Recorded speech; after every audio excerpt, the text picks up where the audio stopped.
Hello, you beautiful individuals. We are back with AronRa, a wonderful content creator who has the absolute best outfits I'm pretty sure I've ever seen any human being wear, ever. Also, he's extremely intelligent, and I feel like, I could learn some things from him. I already have, that's for sure, just by watching some of his videos. But this one in particular hopefully will help me because I have a debate coming up against David McQueen, believe his name is. Sorry if I said that wrong or got it wrong. About Noah's Ark. And this is, about Noah's flood, so I figure that's pretty much perfect, right?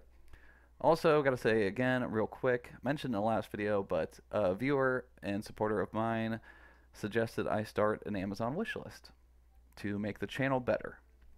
Because I could use some things, and I have a kid and all that, and yeah, I'm broke. Can't really spend money on this.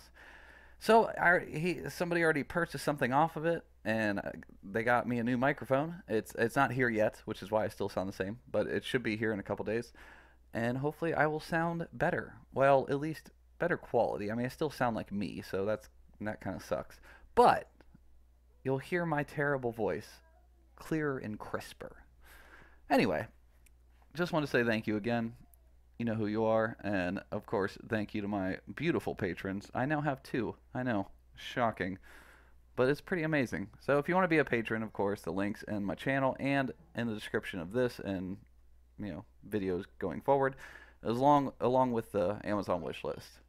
So anyway, thanks ahead of time, and let's jump into it.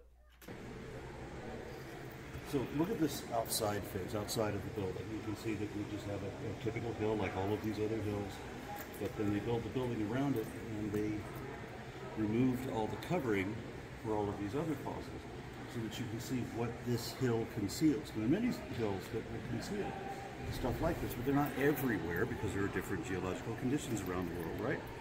So we don't have the same geological conditions everywhere in the world because we didn't have a global flood. It's not identical everywhere. Yeah, and that's a big point to it. And also, he might mention, I don't know, haven't watched this yet, but there's different layers with different life forms, like different ages. The farther you go down, the older the life forms get. And of course, people like Hovind will say stupid things like, "Oh, well, the flood sorted them magically," and it didn't. But then he'll also contradict himself and say, "But in this part, a tree is standing up through the layers," even though that's because he doesn't understand, well, anything. But yeah.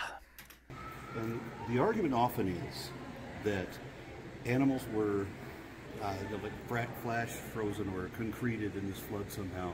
Fish while they're still eating, animals while they're still running or whatever. Or that they're choking back and they can't breathe or whatever, they're drowning. But these, as you can see here, that's exactly not the case. These are all disarticulated. What's that mean? All of these animals, if we're on a seashore, I understand there was a seaway in this part of Utah right up until this event happened. So there may have been tsunamis, there may have been localized floods, whatever, that might have taken out, or just maybe just animals just die for whatever reason, and then they are disarticulated, meaning they're scavenged. Their bones are chewed upon and torn apart by other animals that still survive to eat these bigger things. That's how they're disarticulated. That's how they come apart, and then other washes or whatever will come in after the fact, after these things have all been torn apart by scavengers or predators or whatever, and then buried back again.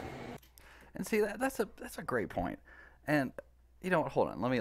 Let's let him finish. There's only a few seconds left. So, exactly not what you would expect of a worldwide flood. Okay. So, people like Hovind or Ken Ham or any of these young Earth idiots, they love to find an example of something and then act like that example is true for all fossils everywhere. And see, and right there is how disingenuous they are. Science doesn't do that. Science finds something that's different or unique or, maybe only occurred a few times and explains it, why it happened like that in that particular way. And then also tells you why this occurs, why animals are, torn apart and chewed upon. Whereas young Earth creationists, they'll find an animal that has been fossilized by a flood, a local flood, or volcanic ash or whatever, and then they'll say, "Oh, look, this happened, so that means it's happened everywhere. This is how it happens 100% of the time because I'm an incredulous idiot." Ugh. Anyway, this video was nice and short. Basically, just wanted to put something else out there, and also just wanted to, mention again that yes, if you want to support me, you can on Patreon or the Amazon wishlist, or I don't know if you have another way you want to do it. I guess like through PayPal, I suppose. I don't know. However you want to support me, email me, okay, and let me know. You can obviously just go ahead and do it through the Patreon or Amazon wishlist, but if you have another way that you want to do it, just shoot me an email. I will get back to you. I promise. It might take me a second, but I answer every single email I get, and even some of the weird ones.